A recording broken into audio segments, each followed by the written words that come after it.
I hope you all are all right, and today we are going to start with the part 2 of the chapter number 2 of class 12th chemistry, that is the solutions. Okay, so आज हम solutions chapter का part 2 करने वाले हैं and ये series जो हमारी चल रही है this is NCERT reading series, NCERT highlight हम करेंगे. ठीक है, सो फर्स्ट पार्ट में मैंने आप सभी को बताया था कि सॉल्यूशंस, देखो सॉल्यूशंस की डेफिनेशन क्या होती है. ठीक है, ये जो हमारा वर्ड का चैप्टर का नेम है सॉल्यूशन, इसकी डेफिनेशन क्या है, what do we mean by term solution. ठीक है, सो सॉल्यूशन क्या होता है, it is a homogeneous mixture, है ना. Pure substances, homogeneous mixture, mixtures क्या होते हैं और प्योर सब्सटेंसेस क्या होते हैं, ये भी मैंने आपको बताया था, राइट. और मैंने आपको कहा था कि आपको ये याद रखना है, ब्रास क्या होता है, brass is a mixture of copper and zinc. ठीक है, ये पूरा आपको याद होना चाहिए that brass is a mixture of copper and zinc. Whereas German silver क्या होता है, German silver is a mixture of copper, zinc and nickel. तो ये सभी आपको याद होने चाहिए कि भाई ब्रास किस चीज़ का मिक्सचर है, जर्मन सिल्वर किस चीज़ का मिक्सचर है, ब्रॉन्ज किस चीज़ का मिक्सचर है. इनकी मैंने आपको सिग्निफिकेंस भी बताई थी. Then we talked about the fluoride ion. ठीक है, मतलब हमने कॉन्सेंट्रेशन की सिग्निफिकेंस जानी थी. सिर्फ और सिर्फ फ्लोराइड आयन से यहाँ पर मतलब नहीं था, हम यहाँ पर कॉन्सेंट्रेशन देखिए, ये जो 1.5 ppm, ठीक है, 1 ppm, ये सभी क्या हैं, ये कॉन्सेंट्रेशन की सिग्निफिकेंस बता रहे हैं कि ज़रा सी अगर हम कॉन्सेंट्रेशन इंक्रीज़ कर देंगे तो कितना फ़र्क पड़ जाएगा. क्लियर. देन हमने पढ़ा था इंट्रावीनस इंजेक्शंस के बारे में.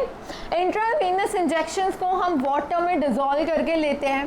क्यों लेते हैं, इस क्वेश्चन का आंसर मतलब एक पर्टिकुलर अमाउंट में लेते हैं इन द सेंस कि भाई पर्टिकुलर अमाउंट में वो वाटर के साथ डिज़ोल्व किए जाते हैं. ठीक है, अब क्यों का आंसर तो मैंने आपको दे दिया था. ठीक है, देन मैंने आपको इस टेबल को याद करने के लिए, लर्न करने के लिए दिया था. और इस बात का हमेशा ध्यान रखना कि सॉल्वेंट, क्योंकि सॉल्वेंट ज़्यादा अमाउंट में प्रेजेंट होता है.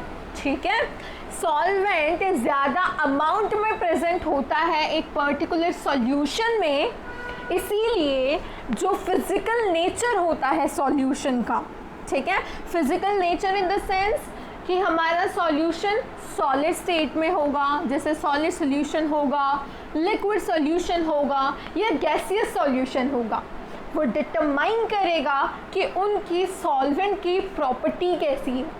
यानी कि अगर सॉल्वेंट सॉलिड स्टेट का है तो सॉल्यूशन भी सॉलिड ही होगा, इंडिपेंडेंट ऑफ द सॉल्यूट.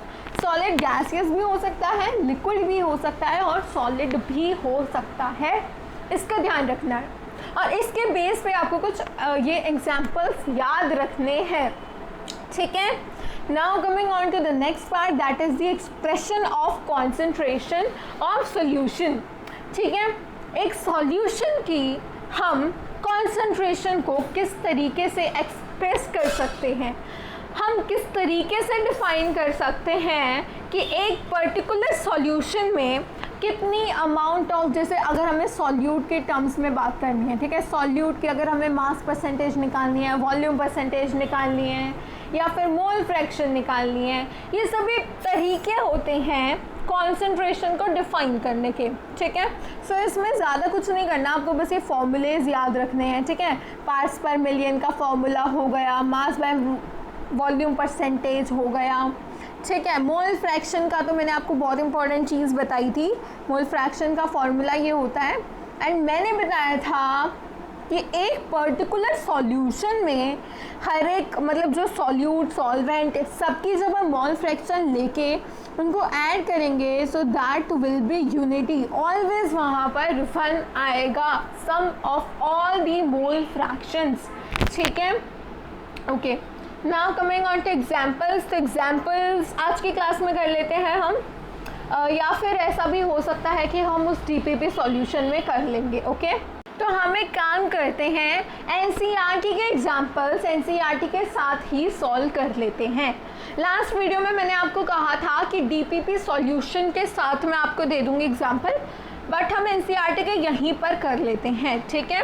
क्योंकि कई बार क्या होता है ना कि हमें जो है रिवीजन करनी होती है, और रिवीजन करने के लिए हमारे पास टाइम नहीं होता कि हम डीपीपी के एक्स्ट्रा क्वेश्चंस भी करें, ठीक है। सो हम डायरेक्टली एनसीईआरटी पे फोकस करते हैं। So example 2.1 is saying calculate the mole fraction of ethylene glycol. Formula is given to you here. In a solution containing 20% of ethylene glycol by mass. ठीक है, अभी तो हमने पूरा रिवाइज किया ही है। सो आई होप आपको इस क्वेश्चन में कोई डाउट नहीं रहेगा। फर्स्ट ऑफ ऑल क्वेश्चन में क्या पूछा है वो हमें समझना होगा, और क्या गिवन है वो भी हमें पता होना चाहिए। सो ये हम एक जगह लिख लेंगे कि गिवन हमें क्या है और हमें निकालना क्या है, ठीक है। अगर इतनी चीज़ क्लियर होगी ना तो समझो 50% क्वेश्चन तो हो गया आपका, क्योंकि कई बार इसी में कंफ्यूजन हो जाती है कि हमें करना क्या है, ठीक है। सो ध्यान से पढ़ो, गिवन लिखो और लिखो कि हमें फाइंड क्या करना है, गिवन एंड टू फाइंड, ये दो चीज़ें आपको मेंशन करनी है, ओके। नाउ अब 20% हमें गिवन है, 20% इथाइलिन ग्लाइकोल का क्या मतलब है, देखो इसी चीज़ को यहाँ पर फोकस करते हैं। 20% of ethylene glycol by mass हमें गिवन है, ठीक है। सो देखिए, अब मैंने आपको लास्ट क्लास में भी बताया था कि परसेंटेज के टर्म्स में कोई भी चीज़ गिवन है तो हमें उसको टोटल हमें 100 लेके चलना है, समझ रहे हो।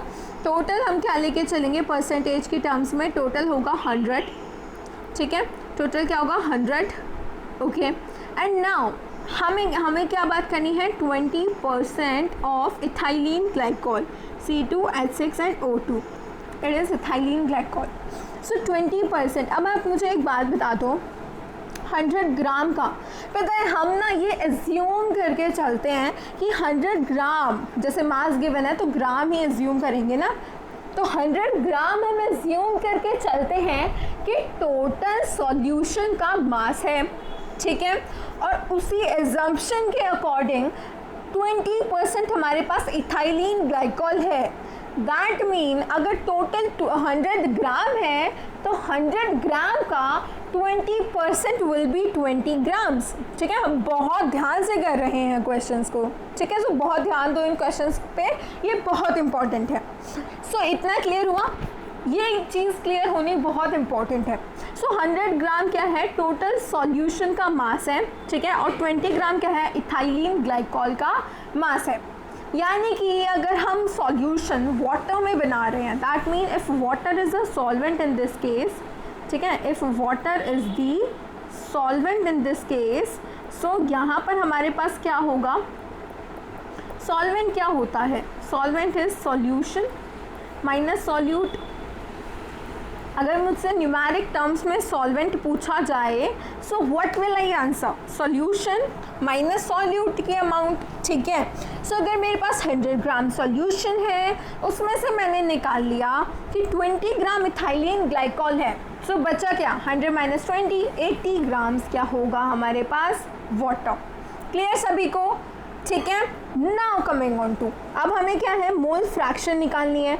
मोल फ्रैक्शन के लिए हमें पता होने चाहिए मोल्स, और मोल्स क्या होता है, मोल्स का फॉर्मूला इज, मोल्स के लिए हम क्या फॉर्मूला यूज़ करते हैं, given mass, okay. So first of all आप फॉर्मूलाज लिख लिया करो, ठीक है। Given mass upon molecular mass और molar mass, this is the moles, number of moles, ठीक है। इतना क्लियर हुआ। सो हमें यहाँ पर किस चीज़ का मास, हमें मास हमें पता है, मॉलिक्यूलर मास भी हम अभी निकाल लेंगे, C2H6O2 का, ठीक है। सो कार्बन 12 × 2 प्लस 6 × 1 प्लस, और ऑक्सीजन का मोलर मास क्या होता है, 12 × 2, ऑक्सीजन का मोलर मास होता है 16, सो 16 × 2, ठीक है। सो ऑन टोटल ये हम जब सॉल्व करेंगे, so molar mass will be 62 grams पर मोल, ठीक है, मोलर मास क्या आ गया 62 ग्राम्स पर मोल। ओके, नाउ हमने क्या है अपने एजम्पशन के अकॉर्डिंग 100 ग्राम सॉल्यूशन माना था, और 100 ग्राम सॉल्यूशन माना था तो 20% of that 100 gram will be what 20 grams. So 100 gram solution में से 20 ग्राम इथाइलिन ग्लाइकॉल है। ठीक है, अब 20 ग्राम इथाइलिन ग्लाइकॉल, अब हमारी अजम्पशन के अकॉर्डिंग तो यही मोलर मास हमें गिवन हुआ। ठीक है, तो मोल्स ऑफ C2H6O2 कैसे निकालेंगे, 20 gram is the given mass according to our assumption. Okay, so 20/62 आ गया 0.322 मोल्स। एंड इसी तरीके से मोल्स ऑफ वाटर क्या हो गए 80। कैसे, मैंने आपको बताया था अमाउंट ऑफ सॉल्यूशन माइनस में सॉल्यूट की amount, so that will B 80। तो 80 ग्राम क्या हो गया हमारी वाटर की अमाउंट हो गई। सो 80/18 क्या होता है मोलर मास होता है वाटर का। याद नहीं है तो याद आप कर लो। ठीक है, कुछ बेसिक मोलर मास आपको पता होने चाहिए। ठीक है, जैसे कि H2SO4 का पता होना चाहिए, वाटर का तो याद ही होना चाहिए 2 + 16 दैट विल बी व्हाट 98। ठीक है, सो 2 किसका हुआ 1 × 2 क्या हो गया 2 हाइड्रोजन का, and 16 for oxygen, so that will B 18। तो 18 ग्राम पर मोल, सो 4.44 मोल्स हो गए हमारे वाटर के। नाउ अब तो कोई कंफ्यूजन नहीं होनी चाहिए। ठीक है, हमें मोल फ्रैक्शन ग्लाइकोल की निकालनी है, सो ऊपर रख देंगे मोल्स ऑफ ग्लाइकोल यानी कि इथाइलिन ग्लाइकोल अपॉन में moles of ethylene glycol plus moles of water. So इन दोनों को ऐड करोगे तो क्या मिलेगा, उसको नीचे रखोगे, अपॉन में जिसकी मोल फ्रैक्शन निकालनी है उसको ऊपर रखोगे। क्लियर, सो अब आप आसानी से सॉल्व कर सकते हो, बस हमें वैल्यूज पुट करनी है। ठीक है, वैसे जब हमारा इतना आंसर आ गया ना, उसके बाद हमें ये मोल फ्रैक्शन ऑफ वाटर निकालने की ज़रूरत नहीं है बाय फॉर्मूला। क्यों, चलिए मैं आपको बता देती हूँ। मैंने आपको बताया था कि टोटल जो है XA + XB क्या होना है 1 होना है, अगर बाइनरी सॉल्यूशन है तो। ठीक है, सो जब 1 होना ही है, एक का पता लग गया तो दूसरे का तो आसानी से निकाल लेंगे, है ना। चलिए निकालते हैं। हमें मान लो पता है mole fraction of ethylene glycol, so हम टोटल 1 में से माइनस करेंगे 0.068। ठीक है, 10 में से 8 गए 2, 9 में से 6 गए 3। ठीक है, नाउ दिस 0.932 आ गया ना, बहुत इजीली। इतनी बड़ी जो है कैलकुलेशन करने की ज़रूरत नहीं पड़ेगी अगर आपको एक कॉन्सेप्ट पता है तो। ठीक है, इसीलिए मैंने कहा था कि याद रखना for a binary solution, binary से ज़्यादा है तो बस कॉम्पोनेंट A की mole fraction plus component B की प्लस जितने भी कॉम्पोनेंट्स हैं उनकी मोल फ्रैक्शन हम यहाँ पर ऐड करते जाएंगे। ठीक है, ये हम लिखेंगे total mole fraction equals to 1 हो जाएगी। ठीक है, now coming on to the next question. अब इस क्वेश्चन को थोड़ा स्पीड में करेंगे। ठीक है, उसमें मैंने आपको पूरे बेसिक्स बताए थे, मोल्स कैसे निकालने हैं, मॉलिक्यूलर मास कैसे निकालना है। ठीक है, अब इसको थोड़ा स्पीड में करेंगे। क्यों, क्योंकि हमें बेसिक्स पता लग गए ना, और this is the revision session. Calculate the molarity, molarity calculate करनी है। सबसे पहले फॉर्मूला लिखोगे मोलारिटी का, क्या होता है मोल्स ऑफ सॉल्यूट अपॉन में volume of solution in litres. ठीक है, ये क्या होता है मोलारिटी का फॉर्मूला होता है। क्लियर एवरीवन, सो हमें क्या होना चाहिए, पता होना चाहिए इन कॉन्सेंट्रेशन टर्म्स के फॉर्मूले। ठीक है, सो अब इसमें हमें गिवन क्या है 5 ग्राम NaOH इन 450 मिलीलीटर सॉल्यूशन। ध्यान देना 450 मिलीलीटर सॉल्यूशन की अमाउंट गिवन है, सॉल्वेंट नहीं है। ठीक है, ये क्या है सॉल्यूशन, डायरेक्टली हमें सॉल्यूशन दे दिया तो और कुछ करने की ज़रूरत नहीं है। नीचे तो 450 मिलीलीटर रखोगे, ठीक है, लेकिन वॉल्यूम ऑफ सॉल्यूशन हमें रखनी है लीटर्स में। सो 450 अपॉन में हम क्या करेंगे 1000 करेंगे। ठीक है, अपॉन में क्या करेंगे 1000 करेंगे, जिससे हमारी क्या आ जाएगी 0.450 लीटर्स। ठीक है, सो उसके लिए हमने ये सब लिखा है कि अगर मिलीलीटर्स में गिवन है तो ऊपर मल्टीप्लाई में 1000 कर देंगे। रही बात मोल्स ऑफ सॉल्यूट की, तो हमें 5 ग्राम NaOH गिवन है। अब इसका मॉलिक्यूलर मास क्या होता है molecular mass of NaOH is nothing but 40 grams पर मोल, ठीक है, 40 ग्राम्स पर मोल, 23 + 16 + 1, सो दैट विल बी 40 ग्राम्स पर मोल। ये किसका हो गया? सोडियम का, ऑक्सीजन का, हाइड्रोजन का, ठीक है। सो मोल्स निकाल लिए और मोलारिटी निकल गई। Now coming on to example 2.3। अब यहाँ पर हमें मोलारिटी निकालनी है। जल्दी से बता दो, मोलारिटी टेम्परेचर डिपेंडेंट होती है या टेम्परेचर इंडिपेंडेंट क्वांटिटी होती है? जल्दी से बता दो। सामने भी वैसे आपके लिखा ही हुआ है that this is independent of temperature. क्यों? क्योंकि यहाँ पर वॉल्यूम की टर्म नहीं आती। यहाँ पर क्या लिखना होता है? Moles of solute upon mass of solvent, ठीक है। यहाँ पर दो बातों का ध्यान रखना होता है, ठीक है। यहाँ पर हमें जो है सॉल्यूशन नहीं यूज़ करना, सॉल्वेंट यूज़ करना है, ठीक है। सो सिंपली हम मोल्स निकालेंगे सॉल्यूट के अपॉन में मास ऑफ सॉल्वेंट। सो हमें 2.5 ग्राम इथेनॉइक एसिड, यानी कि यही क्या होगा? Solute, and 75 gram benzene. ध्यान दो, अब की बार हमें सॉल्वेंट ही दिया हुआ है, सॉल्यूशन नहीं दिया। सो सिंपली हम क्या कर सकते हैं? सिंपली हम इसकी वैल्यू तो डायरेक्ट पुट कर देंगे, एंड अगैन ये ग्राम्स में गिवन है तो हमें डिवाइड बाय 1000 करना होगा to convert it into kilograms. So हमने मल्टीप्लाई बाय 1000 कर दिया न्यूमरेटर टर्म में, okay. Now moles of ethanoic acid. So ethanoic acid के जो है मॉलिक्यूलर फार्मूला होता है, मॉलिक्यूलर मास होता है 60 ग्राम्स पर मोल। कैसे?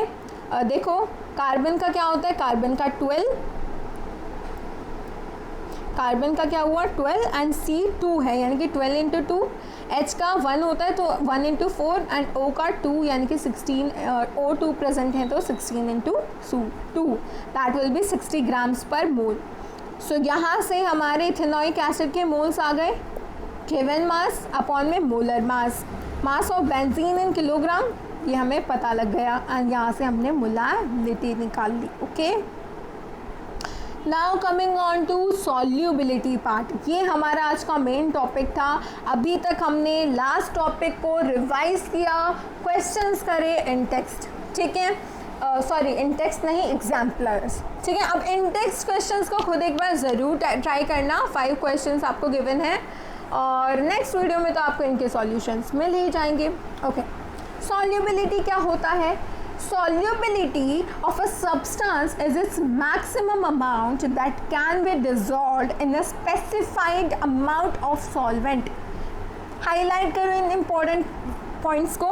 Solubility of a substance is maximum amount, क्या है ये? maximum amount है that can be dissolved and in a specified amount. Important है स्पेसिफाइड अमाउंट और स्पेसिफाइड टेम्परेचर पे, यानी कि हमें एक स्पेसिफाइड अमाउंट हमें गिवन है, इतनी ही अमाउंट में हमें एक पर्टिकुलर, ये हमारे सॉल्यूट है, इसको डिज़ोल्व कराना है, ठीक है।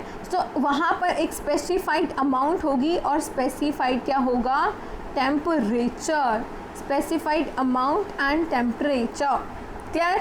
बहुत इंपॉर्टेंट है। Solubility of a substance is the, देखो मैक्सिमम अमाउंट का भी ध्यान रखना, ठीक है। तो यहाँ पर ये नहीं है कि हमें कम अमाउंट लेनी है या हमें जितना चाहिए उतना, नहीं, मैक्सिमम उसके सैचुरेशन तक हमें चेक करना है, दैट विल बी सॉल्युबिलिटी। किस चीज़ पे डिपेंड करेगी सॉल्युबिलिटी?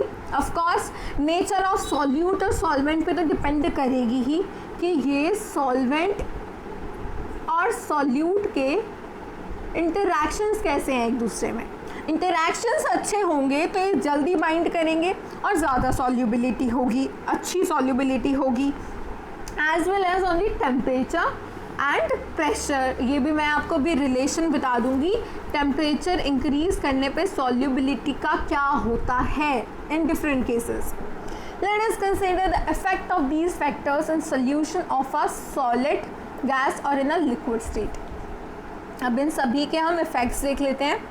अब सबसे पहले हम देखेंगे solubility of a solid in liquid, यानी कि हम लिक्विड सॉल्यूशन की बात कर रहे हैं जहाँ पर सॉल्यूट क्या है? Solid. Solid is a solute here and solvent is liquid, यानी कि क्या हुआ, लिक्विड सॉल्यूशन, क्या हुआ ये, liquid solution. Okay, now every solid does not dissolve in a given liquid, very important, हर एक solid एक given liquid में dissolve नहीं होता, ठीक है, हर एक solid एक given liquid में dissolve नहीं होता।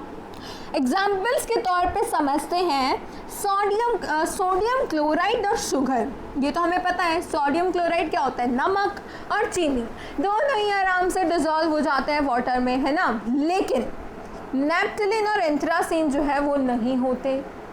ऑन दी अदर हैंड अगर हम बात करें नेप्थलीन और एंथ्रासीन की, तो ये आसानी से बेंजीन में डिजॉल्व हो जाते हैं, बल्कि बेंजीन में सोडियम क्लोराइड और शुगर्स नहीं हो पाते, ठीक है। सो यहाँ पर एक रिलेशन है, ये पोलर सॉल्वेंट होगा तो पोलर सॉल्वेंट में नॉन पोलर सोल्यूट्स नहीं डिजॉल्व हो सकते, ठीक है। देखो यहाँ पर नेक्स्ट लाइन में लिखा भी हुआ है, it is observe that polar solutes dissolve in polar solvents, और नॉन पोलर सोल्यूट्स डिजॉल्व होते हैं नॉन पोलर सॉल्वेंट्स में, ठीक है।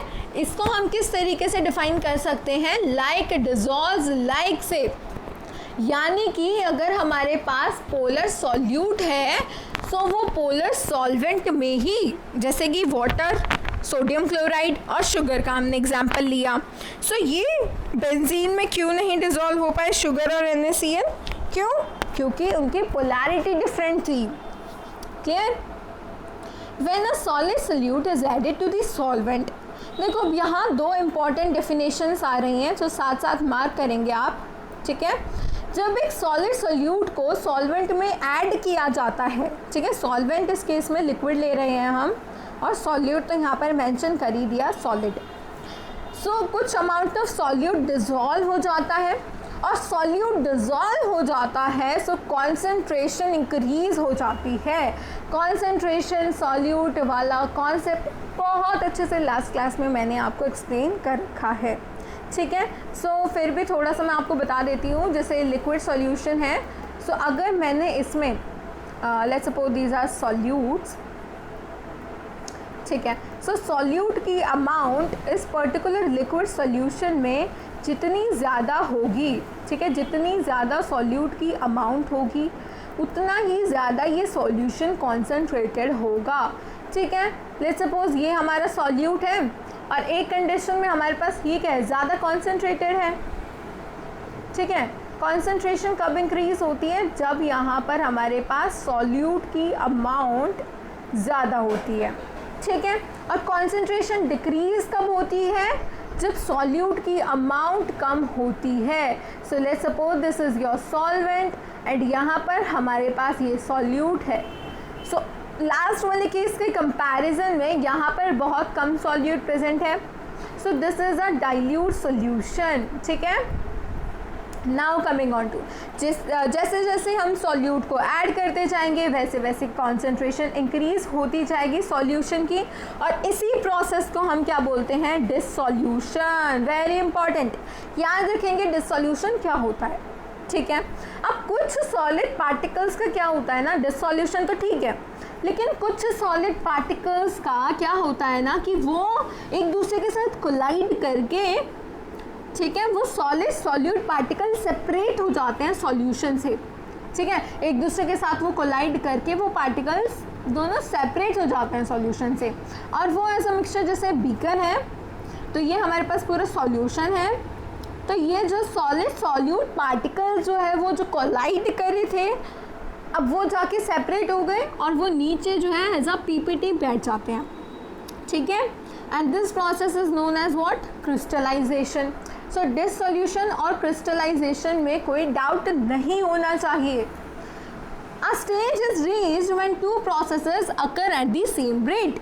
एक स्टेज ऐसी पहुंचती है जहां पर जो हम अमाउंट ऑफ सॉल्यूट ऐड कर रहे हैं सॉल्यूशन में, ठीक है। देखो डिसॉल्यूशन क्या होता है, जब हम अमाउंट ऑफ सॉल्यूट ऐड कर रहे हैं सॉल्यूशन में, ठीक है, दिस इज डिसॉल्यूशन। ठीक है। और एक स्टेज क्या होती है कि भाई वो सॉल्यूट पार्टिकल्स नीचे बैठ रहे हैं as PPT, this stage is known as crystallisation, ठीक है। सो एक टाइम ऐसा आता है कि ये दोनों प्रोसेसेस एक साथ एक ही रेट पे होते हैं, ठीक है, they occur at the same rate, ठीक है। यानी कि जितना हम सॉल्यूट डिज़ोल्व कर रहे हैं, यानी कि हमारे सॉल्यूशन की कॉन्सेंट्रेशन इंक्रीज कर रही है, साथ साथ यहाँ पर पीपीटी भी बनता जा रहा है। क्लियर? सो उस स्टेज को हम क्या बोलते हैं? डायनामिक इक्विलिब्रियम, जहाँ पर जो दोनों स्टेजेस डिसोल्यूशन और क्रिस्टलाइजेशन एक साथ होंगी, यानी कि number of solute particles going into solution, यानी कि dissolution process will be equal to the solute particles separating out of the solution, यानी कि crystallization process. At this stage dynamic equilibrium is reached, जिसको हम कैसे represent करते हैं? solute plus solvent solution, ठीक है। At this stage concentration of solute and solution will remain constant under given conditions. इस स्टेज पे concentration constant रहेगी, conditions are temperature and pressure, ठीक है। यही प्रोसेसेस होंगे जब गैस को लिक्विड सॉल्वेंट में डिज़ोल्व करवाया जाएगा। ओके, नाउ जब ये दोनों प्रोसेसेस एक साथ एक ही रेट पे हो रहे हैं, इसका मतलब है कि इस सॉल्यूशन में अब हम और ज़्यादा सॉल्यूट ऐड नहीं कर सकते, ठीक है, सेम टेम्परेचर और प्रेशर कंडीशंस पे, वेरी इंपॉर्टेंट, ठीक है। सो इस टाइप के सॉल्यूशन को हम क्या बोलेंगे? Saturated solution. This kind of solution is known as saturated solution, जहाँ पर हम एक पर्टिकुलर टेम्परेचर प्रेशर पे और ज़्यादा सॉल्यूट ऐड नहीं कर सकते। अनसैचुरेटेड सॉल्यूशन में क्या होगा कि ज़्यादा हम सॉल्यूट और भी ऐड कर सकते हैं उसी सेम टेम्परेचर पे, यानी कि सैचुरेटेड वो जब अमाउंट सैचुरेशन पहुंच गई और बाकी सारी conditions unsaturated. The solution which is in dynamic equilibrium with undissolved solute is the saturated solution and contains the maximum amount of solute dissolved in a given amount of solvent. Very important. अगर मैंने कहा कि ये solution अपनी dynamic equilibrium की stage पे पहुंच गया, किस पे?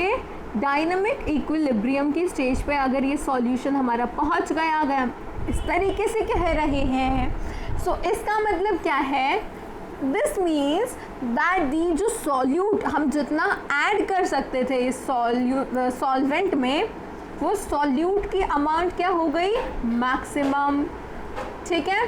सॉल्यूट की अमाउंट क्या हो गई? Maximum.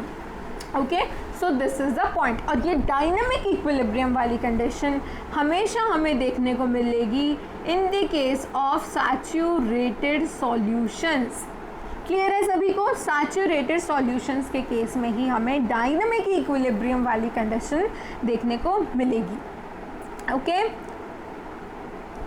Okay, thus the concentration of solute in such a solution is known as its solubility. Now I hope कि आपको solubility concept बहुत अच्छे से clear हो गया। Earlier we have observed that solubility of one substance into another depends on nature of substances, ठीक है। और nature of substance इनके solute और solvent के nature से तो depend करता ही है कि उनकी solubility कैसी होगी, also वो कुछ parameters पे depend करता है। So let's discuss them here. Temperature का effect देख लेते हैं, ठीक है। So अब देखो, इक्विलिब्रियम हमने वो देखा था ना, सॉल्यूट प्लस सॉल्वेंट जो हमें दे रहा था सॉल्यूशन। ओके, अब एक डायनामिक इक्विलिब्रियम ली चार्टेलियर प्रिंसिपल को फॉलो करता है, ये हमें पता है, 11th स्टैंडर्ड में हमने पढ़ रखा है। In general, if in a nearly saturated solution, the dissolution process is endothermic. अगर डिसोल्यूशन प्रोसेस यानी कि सॉल्यूट हम जब ऐड कर रहे हैं वो वाला प्रोसेस एंडोथर्मिक है, यानी कि उसको अमाउंट ऑफ हीट चाहिए। हीट अगर उसको चाहिए सॉल्यूट को ऐड करने के लिए, सो ऑफकोर्स सी बात है कि भाई टेम्परेचर रिक्वायरमेंट क्या है कि वो हीट को एब्जॉर्ब कर रहा है। हीट को एब्जॉर्ब कर रहा है, यानी कि जैसे जैसे हम टेम्परेचर को इंक्रीज करेंगे solubility will increase, very important.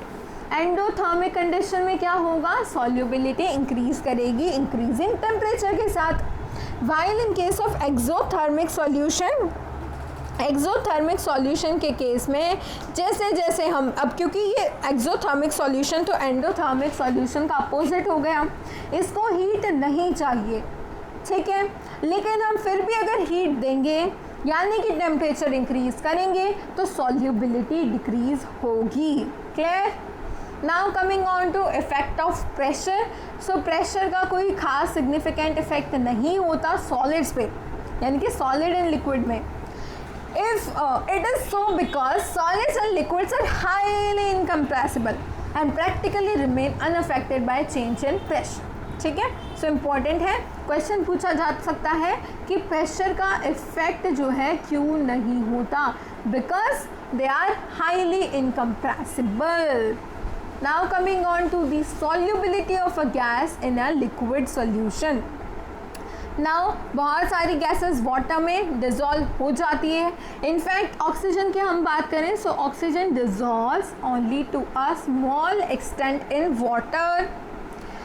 It is this dissolved oxygen which sustains all the aquatic life, है ना। वाटर में जो डिज़ोल्व्ड ऑक्सीजन है ना, वाटर में जो डिज़ोल्व्ड ऑक्सीजन है वही सस्टेन करती है पूरी एक्वेटिक लाइफ को। दूसरी तरफ अगर हम देखें, hydrogen chloride gas highly soluble होती है वाटर में, ठीक है। हमने सॉल्यूबिलिटी की बात कर रहे हैं हम यहाँ पे, ऑक्सीजन जो है वो कम सॉल्यूबल होती है, दूसरे केस में हाइड्रोजन क्लोराइड गैस ज़्यादा सॉल्यूबल होती है, ठीक है। सॉल्यूबिलिटी गैसेस के लिक्विड में ये प्रेशर से बहुत ज़्यादा अफेक्ट होती है। क्यों? क्योंकि गैसेस जो है, देखो टेम्परेचर से तो इफेक्ट होती ही है, प्रेशर से भी होती हैं। इंक्रीज अगर हम प्रेशर को करेंगे तो सॉल्युबिलिटी इंक्रीज हो जाएगी। प्रेशर से क्यों इफेक्ट होती हैं? क्योंकि गैसेस कंप्रेसिबल होती है। Okay, for solution of gases in a solvent consider a system as shown in figure 2.1 का A. The lower part is solution and the upper part is gaseous system at a pressure P and temperature T. Okay, so ये हमारा solution है, gas है और temperature conditions, pressure conditions हमें given है।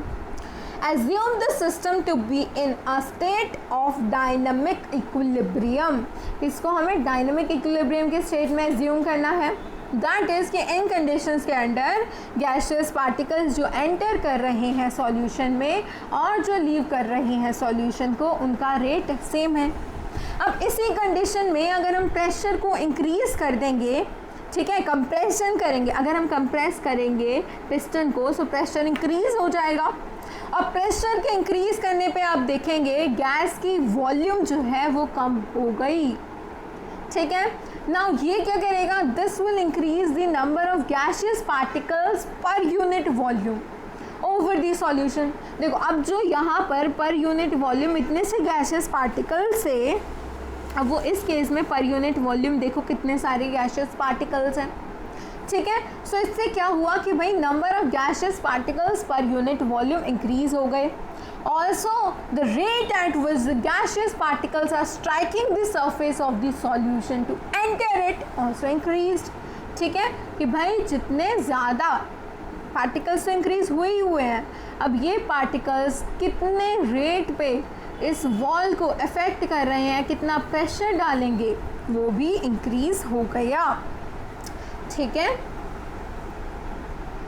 The solubility of the gas will increase until a new equilibrium is reached, resulting in an increase in the pressure of gas above the solution and as its solubility increases.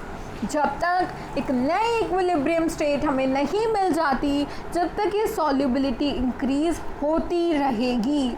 सो देखा आपने किस तरीके से जब हमने pressure को increase करा, सो देखो पहले इतनी ये डायनेमिक इक्विलिब्रियम था, अब हमने प्रेशर इंक्रीज कर दिया, सो किस तरीके से पर यूनिट वॉल्यूम में गैसियस पार्टिकल ज़्यादा हो गए, Henry was the first to give a quantitative relation between pressure and solubility of gas in a solvent. ठीक है, और इसी रिलेशन को हम क्या बोलते हैं, हेनरीज लॉ. हेनरी वो फर्स्ट पर्सन थे जिन्होंने प्रेशर, यानी कि जितना हम प्रेशर इंक्रीज कर रहे हैं गैस की सॉल्युबिलिटी सॉल्वेंट में कितनी इंक्रीज होगी, उसका क्वांटिटेटिव रिलेशनशिप सबसे पहले हेनरी साइंटिस्ट ने दिया था. इसीलिए हम इनके लॉ को बोलते हैं हेनरीज लॉ. इस लॉ के अकॉर्डिंग एक कांस्टेंट टेम्परेचर पे solubility of gas in a liquid is directly proportional to the partial pressure of the gas present above the surface of liquid or solution. यानी कि इनके अकॉर्डिंग हम एक constant pressure पे जब तक हम अपना कांस्टेंट टेम्परेचर पे जब तक हम अपना प्रेशर इंक्रीज करते रहेंगे गैसेस की सॉल्युबिलिटी इंक्रीज होती रहेगी. ठीक है, सो हेनरी ने क्या कहा था, साइंटिस्ट हेनरी ने कहा था कि जैसे जैसे हम सॉल्युबिलिटी, अगर हम बात करें solubility of gas in liquid, so वो डायरेक्टली प्रोपोर्शनल है to the partial pressure of the gas present above the surface of liquid और सॉल्यूशन. क्लियर. अब डाल्टन क्या थे, डाल्टन एक कॉन्टेम्पररी थे हेनरी के. दे ऑल्सो कंक्लूडेड इंडिपेंडेंटली, ये बात इम्पोर्टेंट है कि उन्होंने भी इंडिपेंडेंटली यही कंक्लूड किया था दैट दी गैसेस की सॉल्युबिलिटी एक लिक्विड सॉल्यूशन में is a function of partial pressure of gas. Partial pressure एक पर्टिकुलर गैस का पार्शियल प्रेशर क्या है उस पर डिपेंड करती है solubility of gases in a liquid solution. अगर हम मोल फ्रैक्शन की टर्म्स में बात करें, if we use the mole fraction of a gas in the solution as a measure of its solubility, ठीक है, then it can be said that mole fraction of a gas in the solution is proportional to the partial pressure of gas of the solution. यानी कि एक gas की mole fraction उस solution के partial pressure के proportional है और partial pressure उस गैस का डायरेक्टली प्रोपोर्शनल है टू दी सॉल्युबिलिटी. ठीक है, रिलेशन अंडरस्टैंड कर पा रहे हो ना आप. The most commonly used form of Henry law states that partial pressure of gas in vapor phase, gas का partial pressure in its vapor phase is proportional to the mole fraction in the solution. Clear हो गया सभी को. देखो Dalton जी ने देखो हम जल्दी से समराइज करते हैं, ये बहुत इंपॉर्टेंट बात है. हेनरी ने सिर्फ इतना कहा था कि एक सॉल्युबिलिटी गैस की लिक्विड सॉल्यूशन में वो उसके डायरेक्टली प्रोपोर्शनल होगी कि उस गैस का पार्शियल प्रेशर क्या है उस लिक्विड में. ठीक है, ये क्या कहा था, ये कहा था हेनरी ने. डाल्टन जी ने क्या कहा था, उन्होंने कहा था कि मोल फ्रैक्शन एक गैस की सॉल्यूशन में वो प्रोपोर्शनल है कि गैस का कितना पार्शियल प्रेशर है. यानी कि उन्होंने पार्शियल प्रेशर और मोल फ्रैक्शन को रिलेट किया था और हमने क्या इनसे कंक्लूड किया that the partial pressure of the gas in its vapour phase is proportional to the mole fraction of the gas in the solution. यानी कि P क्या है, पार्शियल प्रेशर, X क्या है, mole fraction. P is equals to KHX where KH is the Henry constant. ठीक है, if we draw a graph between partial pressure of the gas, ठीक है, किस किस चीज़ के बीच में, partial pressure of the gas versus mole fraction of the gas in a solution, then we should get a plot of the type as shown in figure 2.2. so ये देखिए फिगर 2.2 में आप देख पा रहे हैं कि जैसे जैसे एक पर्टिकुलर गैस का पार्शियल प्रेशर इंक्रीज हो रहा है उसी तरीके से मोल फ्रैक्शन भी इंक्रीज हो रही है ना. पार्शियल प्रेशर इंक्रीज कर रहे हैं हम, mole fraction increase, partial pressure increased, mole fraction और इंक्रीज हुई. ठीक है, सो इस तरीके का हमें प्लॉट मिलता है. It is obvious from equation 2.11 यानी कि P इक्वल्स टू KH से ये ऑब्वियस है that higher the value of KH at a given pressure, एक गिवन प्रेशर पे जितनी ज़्यादा हेनरी कांस्टेंट की वैल्यू होगी उतनी ही कम सॉल्युबिलिटी होगी गैस की इन द लिक्विड। क्लियर हो रही है बात? क्यों?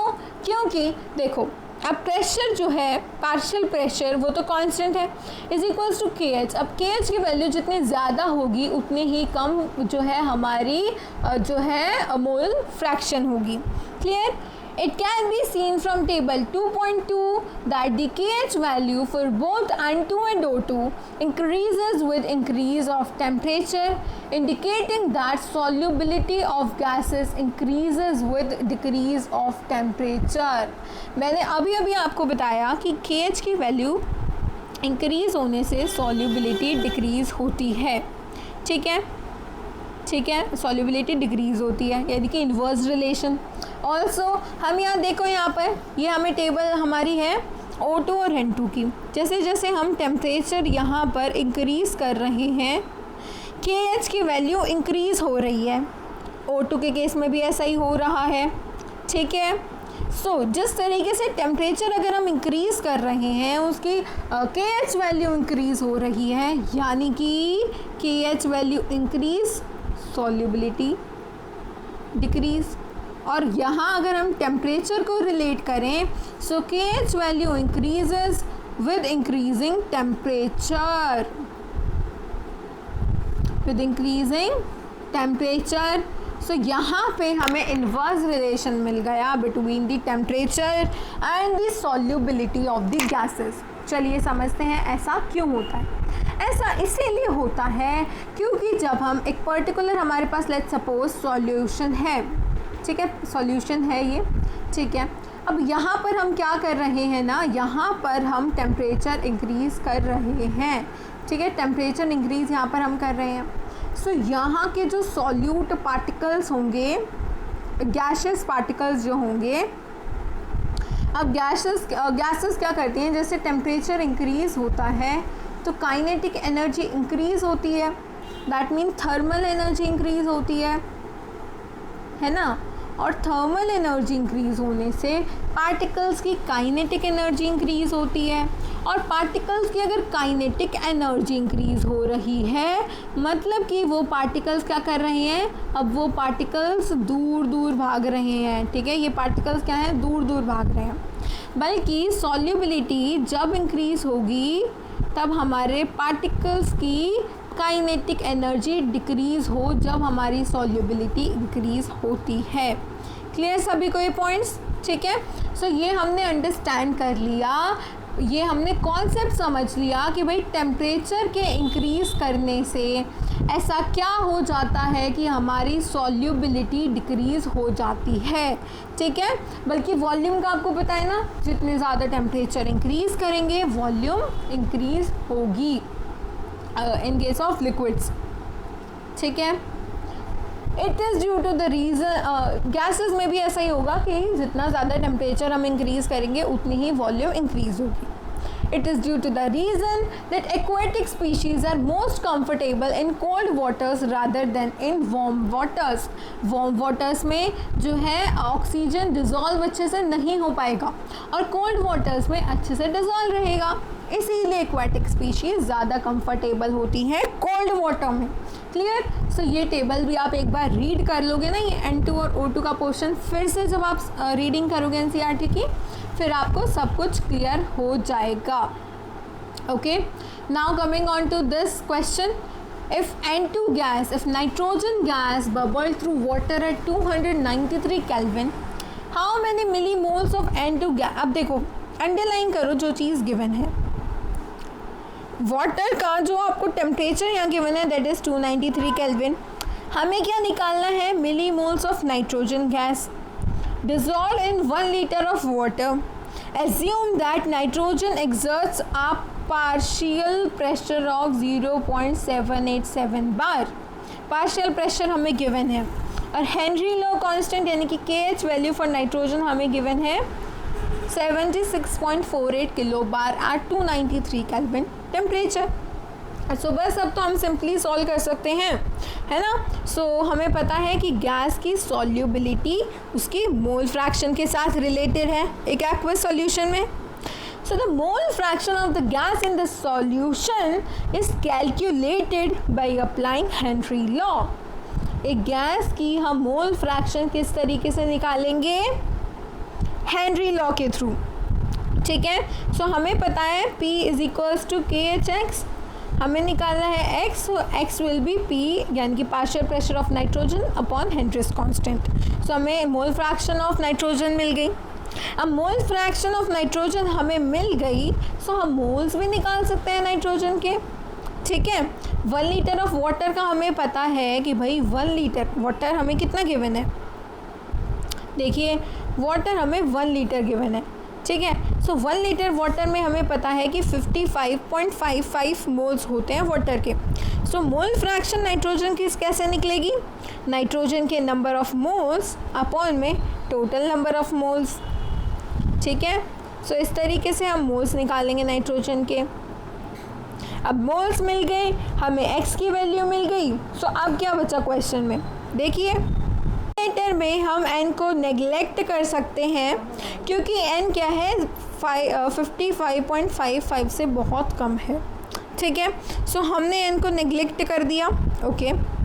अब n को नेग्लेक्ट करने के बाद देखो यहाँ पर हमें x की वैल्यू रखनी है 1.29 इंटू 10⁻⁻5, ठीक है। सो यहाँ से ये हमें इक्वेशन मिल गई। अब इस इक्वेशन के थ्रू अब आप n की वैल्यू निकाल सकते हो, ठीक है। सो क्या आ गई 7.16 इंटू 10⁻⁻4 मोल्स, ओके।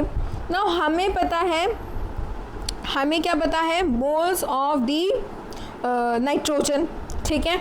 हमने सबसे पहले क्या किया, P is equals to KHX वाले फॉर्मूले से हमने जो है हमें क्या पता था, हमें पार्शियल प्रेशर पता था, हेनरीज कांस्टेंट पता था और हमने मोल फ्रैक्शन ऑफ नाइट्रोजन निकाल ली, ठीक है। सो मोल फ्रैक्शन से हमने मोल्स ऑफ नाइट्रोजन निकाले और उसके बाद अब हमें क्या निकालनी है, वॉल्यूम निकालनी है, ठीक है।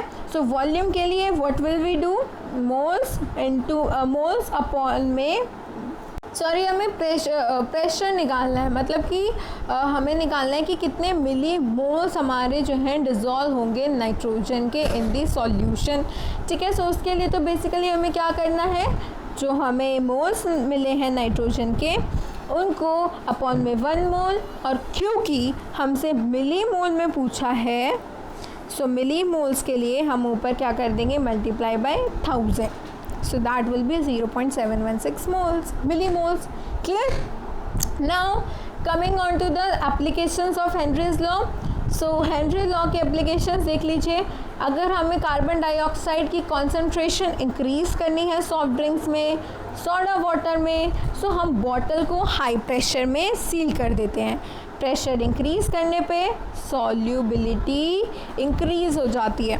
तो ये वाला कॉन्सेप्ट हम सॉल्युबिलिटी ऑफ कार्बन डाइऑक्साइड की सॉफ्ट ड्रिंक्स और सोडा वाटर में इंक्रीज़ करने के लिए यूज़ करते हैं। नाउ अब बात करते हैं स्क्यूबा ड्राइवर्स की।